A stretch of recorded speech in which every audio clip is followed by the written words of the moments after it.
Jangan takut untuk mencoba dalam mengejar mimpi, tapi jangan lupa memperhatikan orang-orang di sekitarmu yang telah menyayangi dan juga mendukungmu. Karena saat semua orang meremehkanmu, hanya orang-orang terdekatmu itulah yang akan memelukmu dan akan menguatkanmu. Jadi, tetap semangat buat kamu yang lagi berjuang. Selamat nonton dan selamat beristirahat.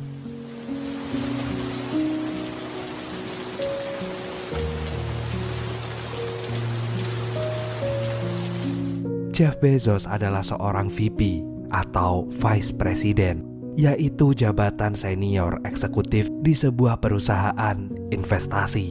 Dia lahir dari keluarga yang sangat miskin, namun keluarganya sangat menyayanginya. Jeff lahir saat ibunya masih berusia 17 tahun. Ayahnya sendiri berasal dari Kuba dan tidak bisa berbahasa Inggris. Ayah Jeff baru pindah ke Amerika saat usianya 16 tahun. Selain kedua orang tuanya, Jeff juga diasuh oleh kakek neneknya yang juga sangat menyayanginya. Tidak heran dengan lingkungan keluarga seperti itu, Jeff Bezos tumbuh menjadi seseorang yang memiliki mimpi besar dan juga tujuan yang kuat.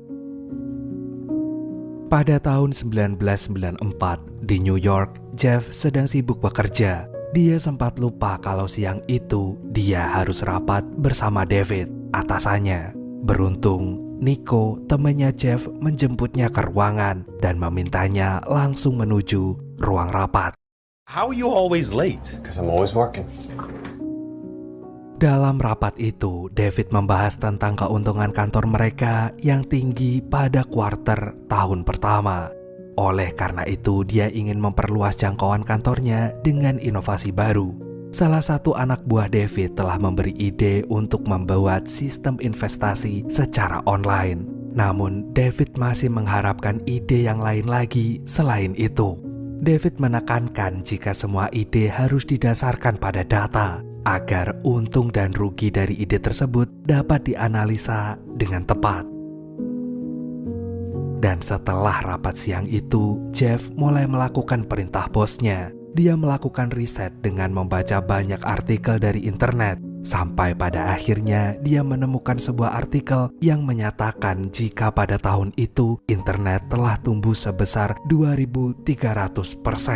Oleh karena itu, Jeff berpikir bahwa ia harus segera memanfaatkan hal tersebut. Malam harinya, Jeff mengobrol dengan istrinya yang bekerja sebagai sekretaris di kantor yang sama. Akan tetapi meskipun istrinya menyukai pekerjaannya, dia merindukan hobi lamanya, yaitu menulis.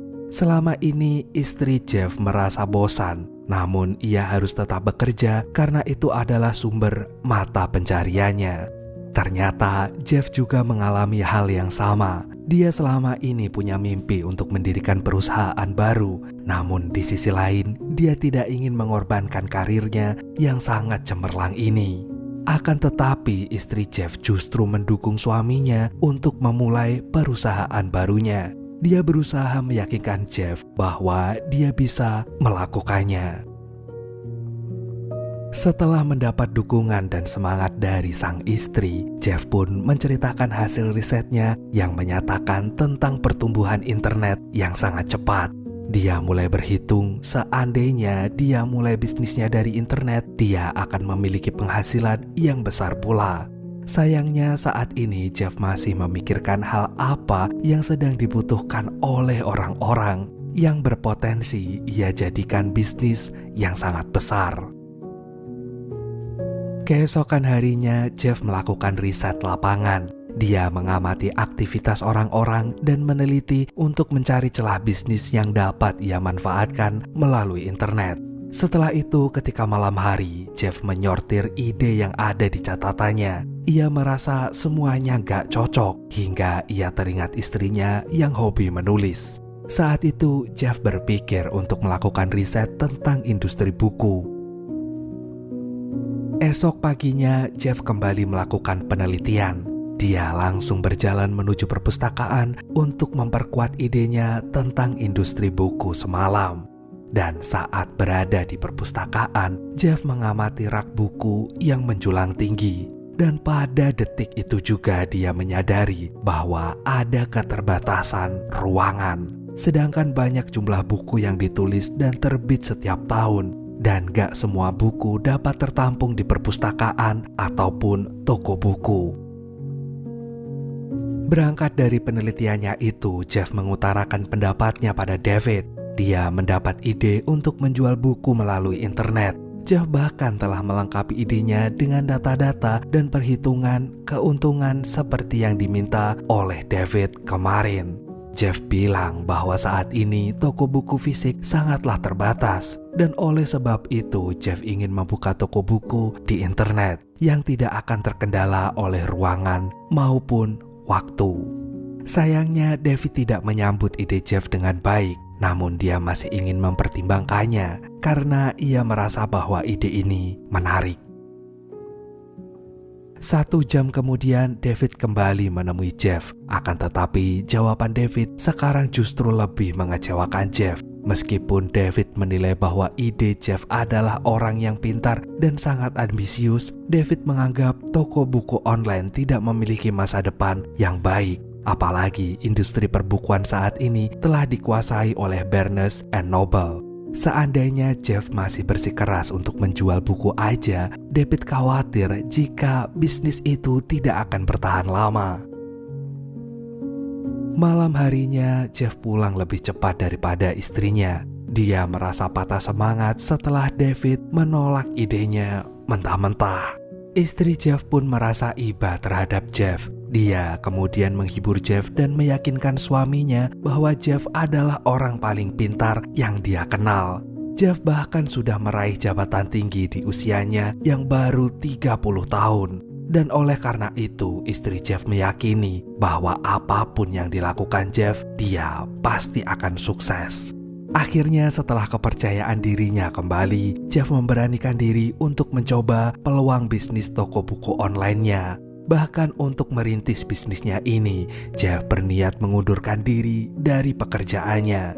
Meskipun dia sudah memiliki kehidupan yang mapan karena pekerjaannya, dia tetap ingin meraih mimpinya mendirikan perusahaannya sendiri. Dan untuk itu, Jeff juga mengajak istrinya keluar dari pekerjaannya yang sekarang. Dia tidak ingin berpisah dari istrinya, terutama saat dia membutuhkan dukungan dalam meraih cita-citanya. Selain itu, istri Jeff dapat kembali bersenang-senang dengan hobi menulisnya. Tanpa menunggu lama, esok harinya Jeff langsung menghubungi semua kenalannya. Dia meminta kenalannya menjadi investor atas bisnis barunya ini. Namun sayang, banyak orang menolak Jeff dan tidak tertarik untuk investasi di sana. Dan malam harinya Jeff menghitung modal yang baru terkumpul $50.000 itu. Jumlah itu masih jauh dari targetnya dan terhitung sedikit untuk memulai sebuah bisnis.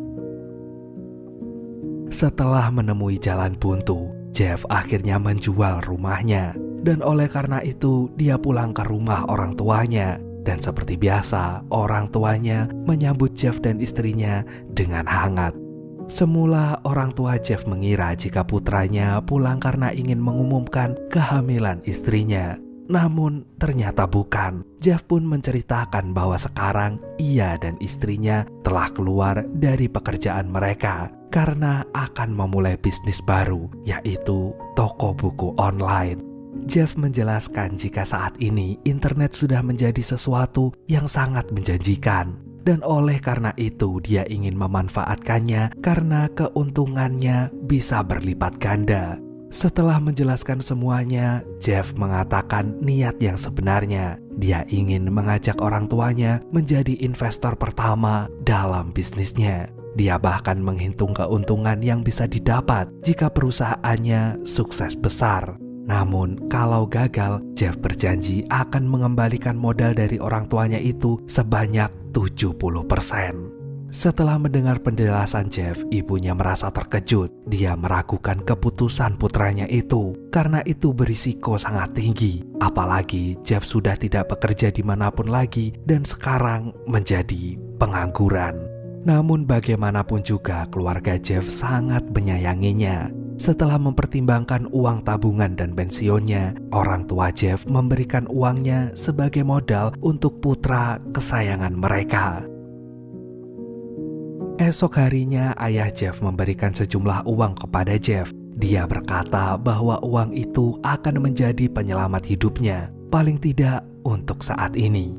Jeff pun langsung berterima kasih pada ayahnya. Dia merasa sangat senang dan terharu melihat dukungan dari kedua orang tuanya. Dan setelah itu, Jeff kembali membutuhkan bantuan. Dia ingin meminjam mobil ayahnya sebagai transportasi mereka, karena Jeff dan istrinya berencana untuk mencari rumah baru. Mendengar permintaan Jeff, ayahnya langsung berkata, iya, dia sangat menyayangi Jeff sehingga dia rela melakukan apapun untuk membahagiakan putranya tersebut.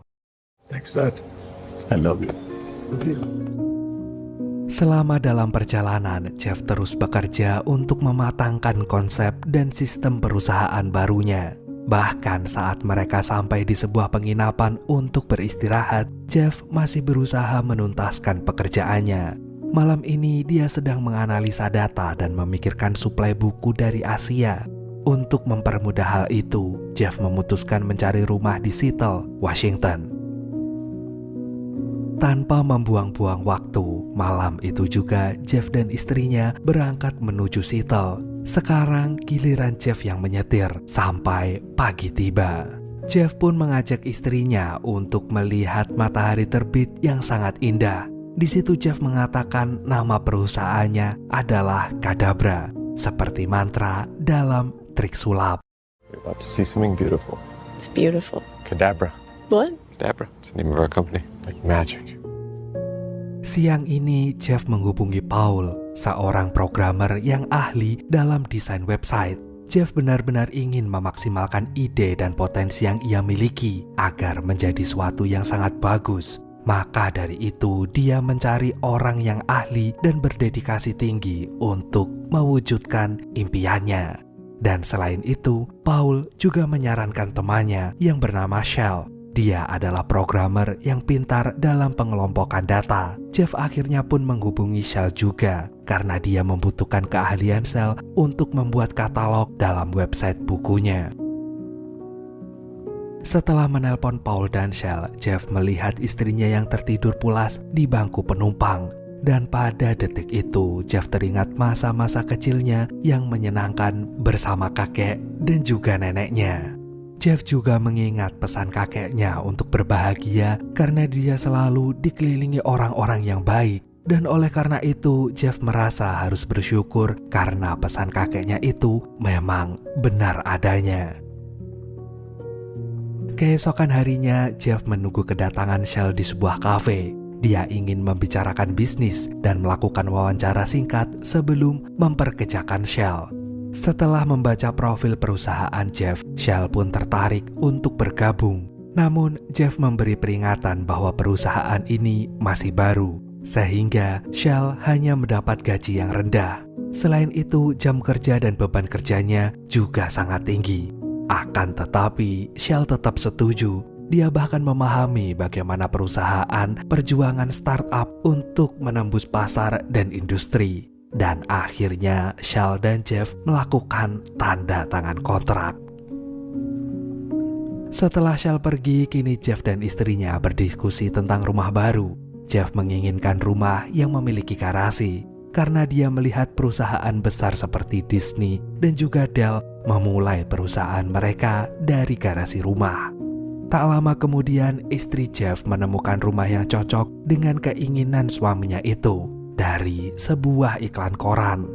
Dia segera menghubungi nomor telepon yang tertera dan transaksi pun segera dilakukan. Keesokan harinya, Jeff dan istrinya langsung pindah ke rumah baru. Lalu karena tujuan utama mereka pindah adalah untuk memulai perusahaan barunya, hal pertama yang mereka lakukan adalah memeriksa garasi. Setelah itu mereka segera merapikannya dan menata dekorasinya menjadi sebuah kantor yang layak. Potential at best. Beberapa hari kemudian, untuk menunjang kinerja di kantornya, Jeff membeli seperangkat komputer dan memasang instalasi listrik tanpa bantuan orang lain.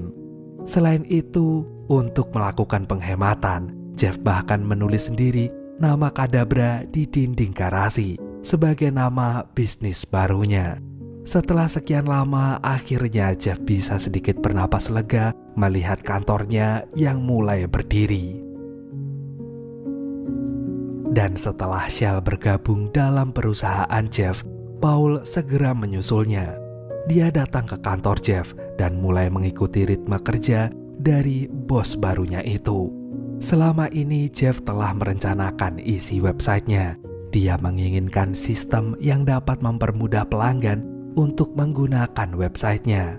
Dan oleh karena itu, Jeff meminta Shell dan Paul mewujudkan rencananya itu dan memberikan deadline kepada mereka agar bisa segera launching dalam musim panas ini. Setelah mendengar arahan dari Jeff, Paul jadi mengira kalau Jeff adalah mantan pegawai keuangan yang ahli dalam bidang programming.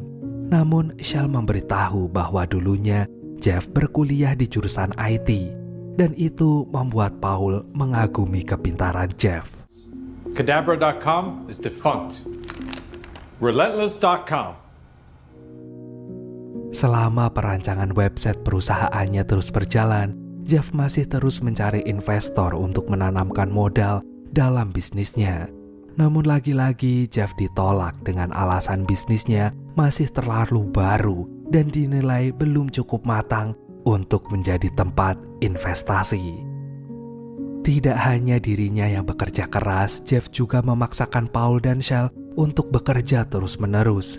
Dia benar-benar berambisi untuk segera mewujudkan impiannya. Sayangnya, Jeff mulai mengabaikan orang-orang sekitarnya, termasuk istrinya. Dia terlalu fokus dengan pekerjaannya, sampai tidak tahu waktu istirahat. Melihat Jeff yang seperti itu, diam-diam istrinya mulai kecewa dengan Jeff. Namun meskipun begitu, dia berusaha memahami suaminya dan membiarkannya bekerja sampai larut malam.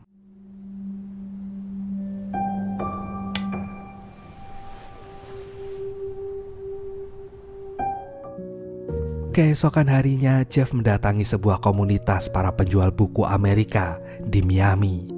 Dalam pertemuan itu, Jeff mengenalkan dirinya sebagai pendiri toko buku terbesar di dunia karena dia akan menjual buku melalui internet.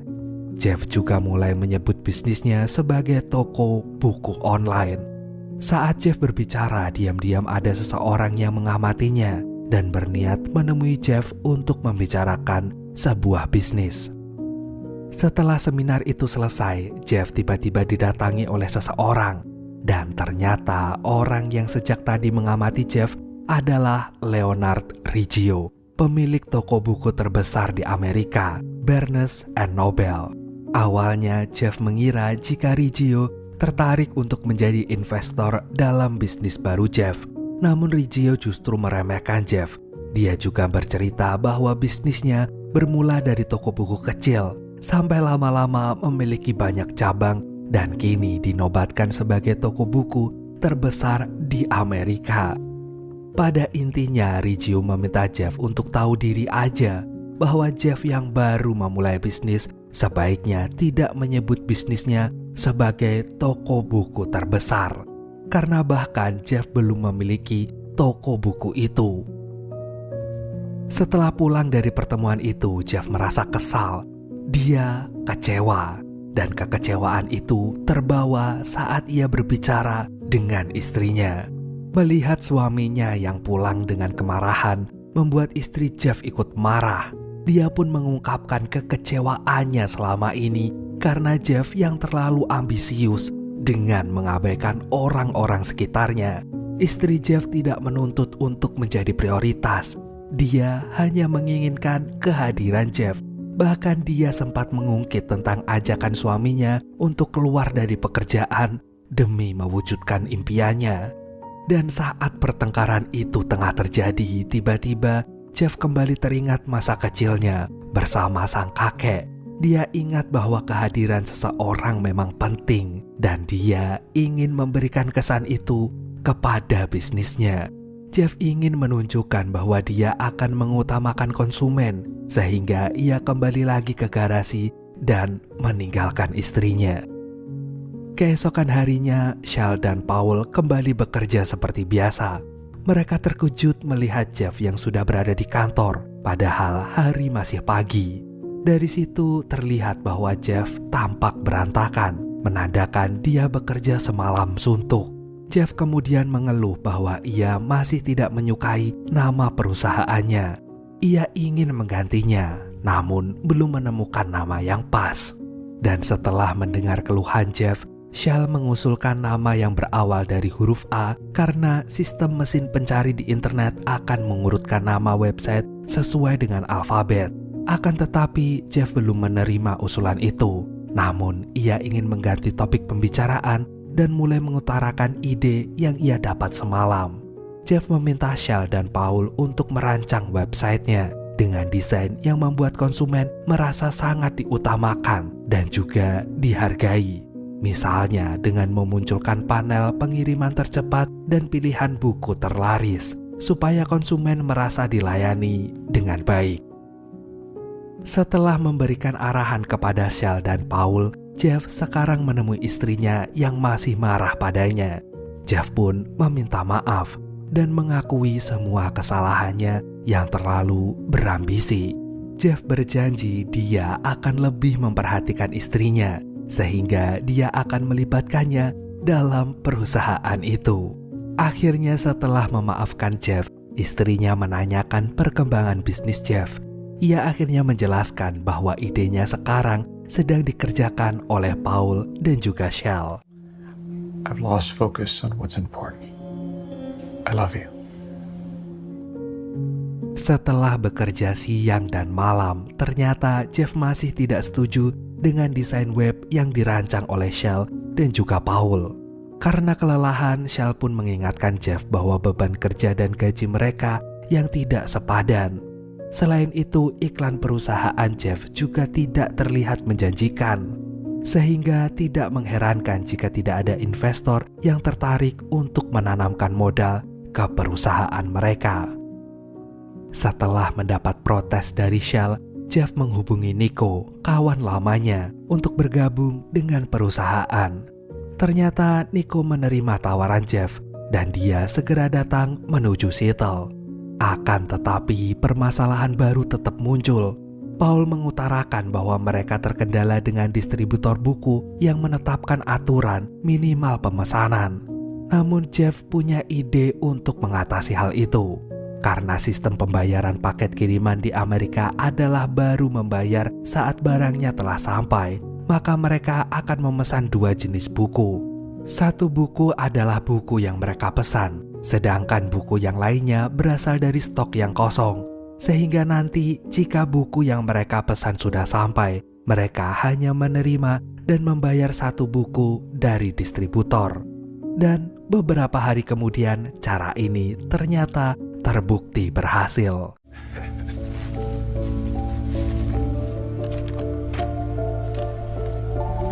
It worked.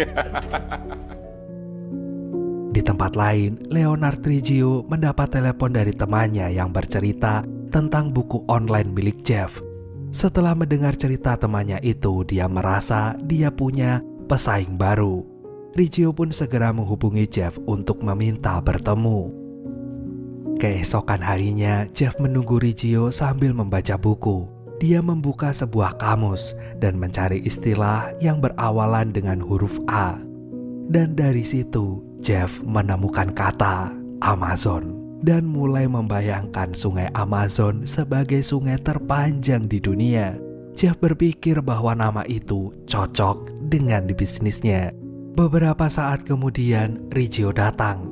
Tanpa basa-basi, dia memberi tawaran kepada Jeff untuk membeli idenya dengan harga tinggi. Namun karena Jeff pernah diremehkan oleh Riggio, dia tidak menerima tawaran itu dan mengintimidasi Riggio bahwa ia akan membuktikan ucapannya sebagai pendiri toko buku terbesar di dunia. Setelah pulang, istri Jeff menanyakan pertemuan itu. Jeff pun bercerita bahwa dia menolak Riggio. Keputusan itu langsung membuat Shell dan Paul protes. Namun Jeff menyatakan alasannya bahwa niat Riggio memberikan tawaran itu karena Riggio takut memiliki pesaing.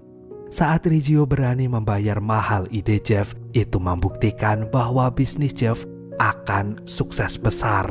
Selain itu, Jeff juga bercerita bahwa ia telah menemukan nama yang cocok untuk perusahaannya, yaitu Amazon.com.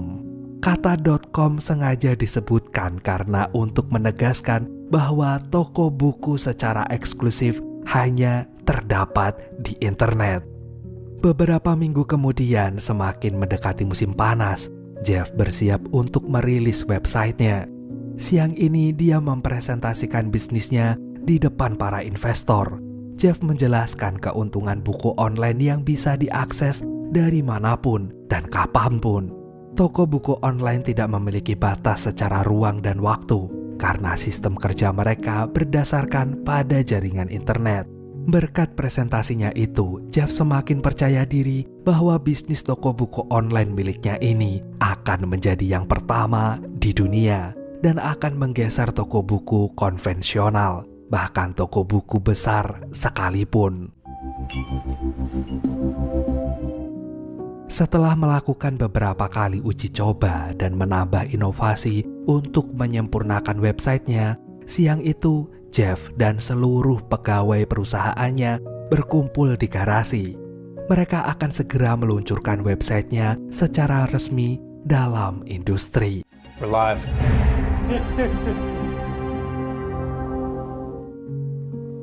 Akan tetapi, meskipun mereka telah merilis bisnisnya, Jeff dan para pegawainya masih harus bekerja keras sebagai perusahaan baru. Dan pada titik itulah Shell merasa tertekan karena gajinya terlalu rendah dengan beban pekerjaan yang sangat tinggi. Namun dalam menghadapi tuntutan itu, Jeff justru mengingatkan Shell bahwa ia telah sepakat dari awal untuk membangun perusahaan baru ini. Dan oleh karena itu, Shell merasa protesnya sia-sia. Keesokan harinya, Shell berniat untuk keluar dari perusahaan itu. Dia sudah membuat surat pengunduran diri yang siap dicetak.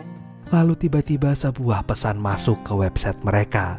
Dan setelah diperiksa, ternyata itu adalah pesanan buku mereka yang pertama.